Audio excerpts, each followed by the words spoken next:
Assalamualaikum warahmatullahi wabarakatuh. Perkenalkan, saya Arifani Salika Putri Winarno, NPM 21013010142 dari Prodi Akuntansi. Video ini dibuat untuk memenuhi tugas proyek independen PKKM Prodi Akuntansi UPN Veteran Jawa Timur. Saya akan mempresentasikan rangkuman materi yang keempat, yaitu Sistem Enterprise Resource Planning atau ERP, bagian penjualan dan pemasaran. Proses penjualan dan pemasaran. Proses penjualan dan pemasaran meliputi yang pertama operasional, terkait pencarian prospek, manajemen kontak, pemasaran jarak jauh, dan surat langsung. Yang kedua kontrol manajemen, terkait manajemen penjualan, penetapan harga produk, periklanan dan promosi, dan perkiraan penjualan. Perwakilan penjualan perlu membuat dan memelihara daftar calon pelanggan berdasarkan lokasi, kategori produk, dan potensi penjualan, serta perlu membuat dan memelihara sistem manajemen kontak yang melacak preferensi pelanggan, data riwayat penjualan, dan riwayat panggilan penjualan. Fungsi operasional penjualan dan pemasaran didukung oleh sistem pemrosesan pesanan penjualan yang menangkap data pesanan dan sistem point of sale yang menangkap data di titik penjualan. Proses pengendalian manajemen dalam penjualan dan pemasaran. Yang pertama, proses manajemen penjualan.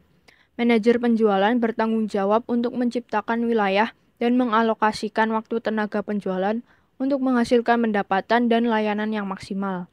Informasi yang digunakan manajer penjualan untuk membuat keputusan sebagian besar didasarkan pada analisis penjualan sebelumnya. Laporan ringkasan, laporan analisis komparatif, semuanya merupakan alat yang berguna dalam menganalisis tren penjualan dan menentukan cara terbaik untuk mengalokasikan sumber daya. Software manajemen penjualan digunakan oleh manajer penjualan untuk yang pertama mengidentifikasi produk yang lemah di suatu wilayah, yang kedua membandingkan kinerja tenaga penjualan menurut jenis produk dan jenis pelanggan, yang ketiga membandingkan kinerja tenaga penjualan dengan sasaran penjualan, yang keempat menganalisis kinerja tenaga penjualan di dalam wilayah, yang kelima mengidentifikasi tren pembelian pelanggan, yang keenam mengidentifikasi potensi kekurangan atau kelebihan stok dalam inventaris. Analisis penjualan akan mendorong keputusan tentang cara mengalokasikan tenaga penjualan, cara mengatur wilayah, cara melayani kebutuhan pelanggan, dan cara melatih tenaga penjualan untuk menggunakan waktu mereka secara lebih efektif guna menghasilkan pendapatan maksimal. Yang kedua ada proses peramalan penjualan. Peramalan penjualan penting untuk menentukan kebutuhan potensial pelanggan di berbagai segmen pasar. Aktivitas peramalan penjualan meliputi segmentasi pasar menjadi kelompok sasaran pelanggan potensial dan perencanaan produk atau jasa untuk memenuhi kebutuhan pelanggan. Yang ketiga ada periklanan dan promosi. Proses pemasaran penting lainnya yang memerlukan keputusan tentang cara mengalokasikan sumber daya adalah periklanan dan promosi. Efektivitas kampanye periklanan perlu terus dipantau. Pertanyaan utamanya adalah media periklanan dan saluran promosi mana yang harus digunakan, serta saluran periklanan dan media mana yang paling efektif dalam menangani target pasar tertentu. Yang keempat, ada sistem penetapan harga produk. Untuk membuat keputusan penetapan harga, manajer pemasaran harus mengetahui permintaan produk yang diharapkan, margin keuntungan yang diinginkan, biaya produksi, dan produk pesaing. Model penetapan harga dibangun dari data dari berbagai kekuatan yang memengaruhi penetapan harga.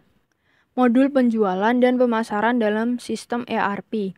Tujuan modul penjualan dan pemasaran dalam ERP adalah untuk mengidentifikasi prospek penjualan, memproses pesanan penjualan, mengelola persediaan, menangani pengiriman, menyediakan penagihan, dan menerima serta memproses pembayaran. Sistem ERP menyediakan sistem pendukung pemasaran terpadu termasuk berkas kontak, berkas entry pesanan, dan berkas riwayat penjualan. Selain itu, sistem ERP menyediakan software Customer Relationship Management atau CRM yang memberikan informasi kepada staf penjualan tentang pengalaman pelanggan sebelumnya, termasuk pembelian, preferensi produk, dan riwayat pembayaran. Berikut modul penjualan dan pemasaran serta modul terkait. Yang pertama, pra-penjualan. Untuk melacak kontak pelanggan dan memberikan penawaran harga kepada pelanggan. Yang kedua, pemrosesan pesanan penjualan. Menggunakan penawaran harga untuk mencatat barang yang akan dibeli, menentukan harga penjualan, mencatat jumlah pesanan, mengkonfigurasi diskon jumlah, serta memeriksa kredit pelanggan. Yang ketiga, sumber persediaan. Memeriksa basis data persediaan untuk melihat apakah barang dapat dikirim tepat waktu, memperbarui database perencanaan produksi untuk menghindari kekurangan. Yang keempat, pengiriman.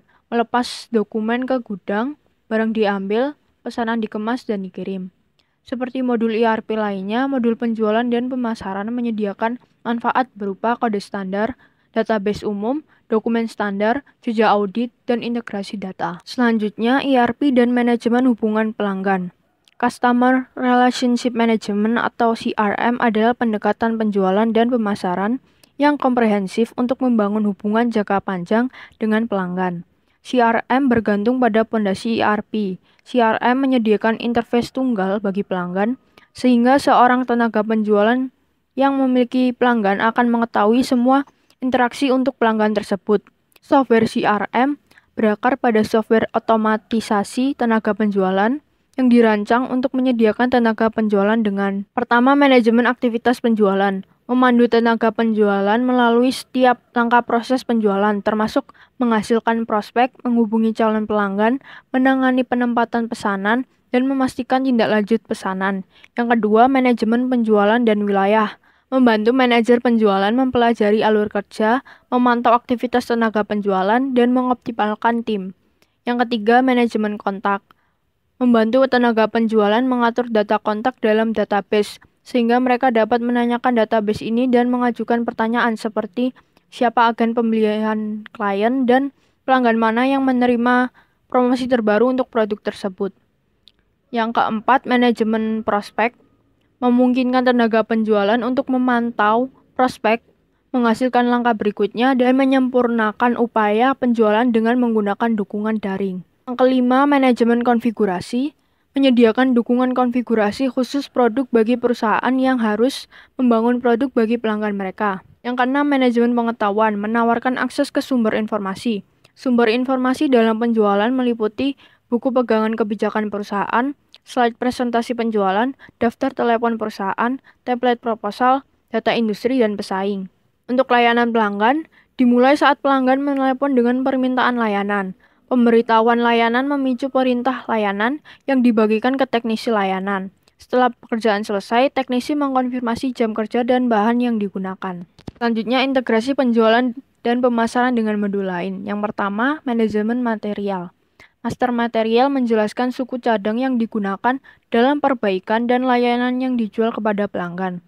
Yang kedua, sumber daya manusia. Mencocokkan kualifikasi teknisi dengan persyaratan yang dibutuhkan untuk pesanan layanan tertentu. Yang ketiga, manajemen kualitas. Memeriksa kondisi material yang dikirim kembali ke pelanggan setelah perbaikan. Yang keempat, finansial. Menagih pelanggan untuk layanan dan menerima pembayaran. Yang kelima, pengendalian. Pesanan layanan dapat mengumpulkan biaya dan menjadi masukan ke dalam analisis profitabilitas. Integrasi data di seluruh modul fungsional menghemat waktu, memfasilitasi layanan pelanggan, dan meningkatkan produktivitas dan profitabilitas.